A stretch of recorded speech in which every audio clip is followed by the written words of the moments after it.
This time we are going to do rotation over time. So we're animating rotation. And to do this, again, we need to unlock the background, and I'll still call it background.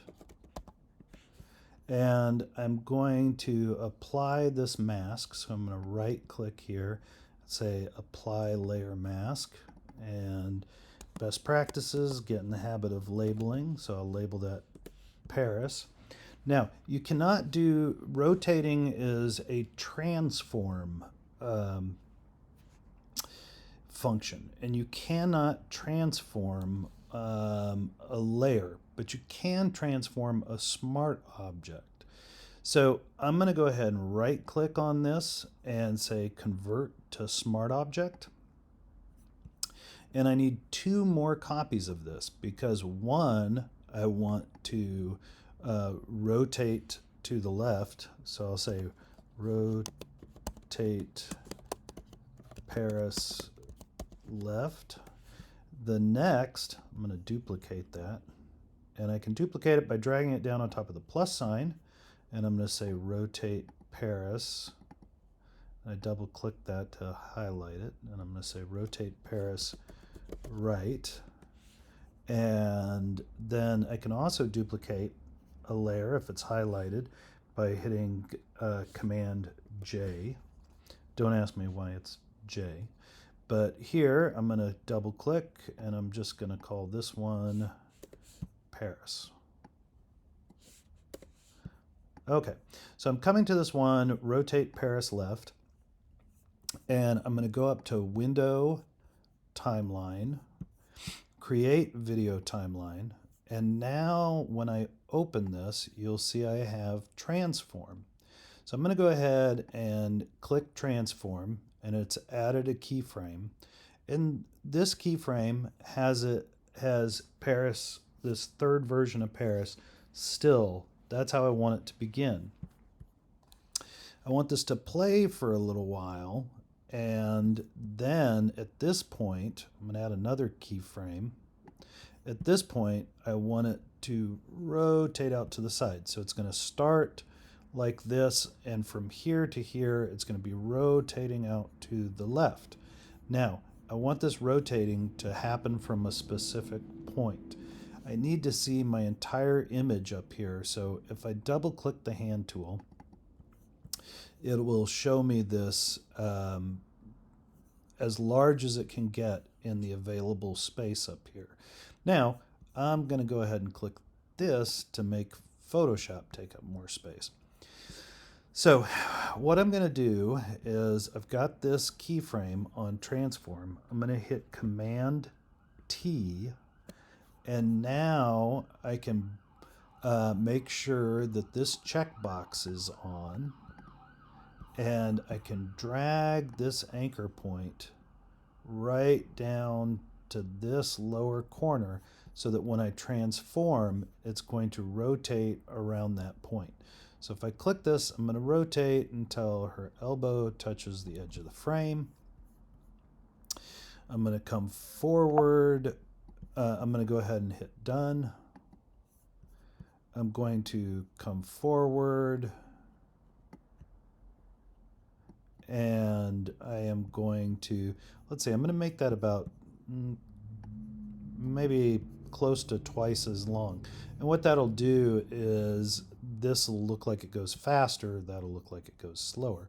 I'm going to hit another keyframe, and I'm going to hit my Command T again, and I'm going to move that back down to that same point, and I'm going to rotate this back so when it gets to this point, it lines up. Now, let me go to the rotate Paris to the right. I'm going to go ahead and hit done. And so now if I just hit play, you can see it goes out, comes back slower. And we're going to do something about this dead space at the end. Goes out, comes back slower. Goes out, comes back slower. Okay. So now I want these keyframes in the exact same spot for rotate Paris right. So I'm going to leave them visible, and I'm going to click. I'm going to click to open that. I see I've got one here, so up in this layer, I want one right here. I am going to drag out to this point. Now, this layer, I'm going to add a keyframe. I'm going to hit Command T to transform, but this time I want it rotating from the other corner down here. So I'm going to put it right down here on the edge, and I'm going to grab this and have it rotate out this way and hit done. So if I pull the playback head back, you can see these come out. Then that one goes back. And so at this point where that one's back, I want to hit new keyframe, Command T, and I'm going to make sure I put this point back down there. And I'm going to rotate that back. Okay, done. Now, looks like it's a little bit double exposed there. I have a feeling if I hit Command T and scoot this, I think my second anchor point didn't get placed right where I wanted it. So let's see how that's working now. Okay, that looks good. Now, I don't need all this space out here. So if I just drag this back to that point, drag this back, and you know what? I want it to hang out for a moment. So actually, I'm not going to drag it all the way back. All right, so now let's take a look at that. And it might play slow the very first time as it loads it all into memory. And we have a slight problem because I left one of the layers existing longer than the others, and it would be the background. So I've just got to grab that, pull it back to where it's the same length as the others. Let's take a look.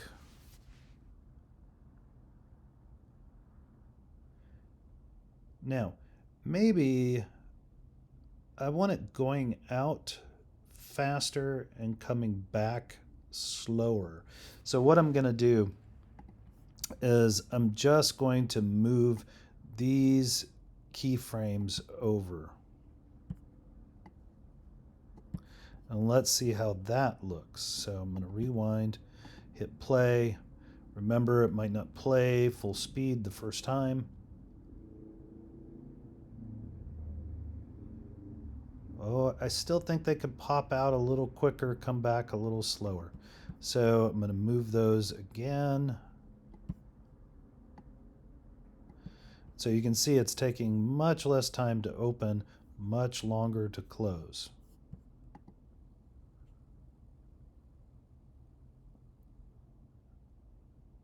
Okay, I like that movement better. So now let's go ahead and export this. So I'm going to hit stop.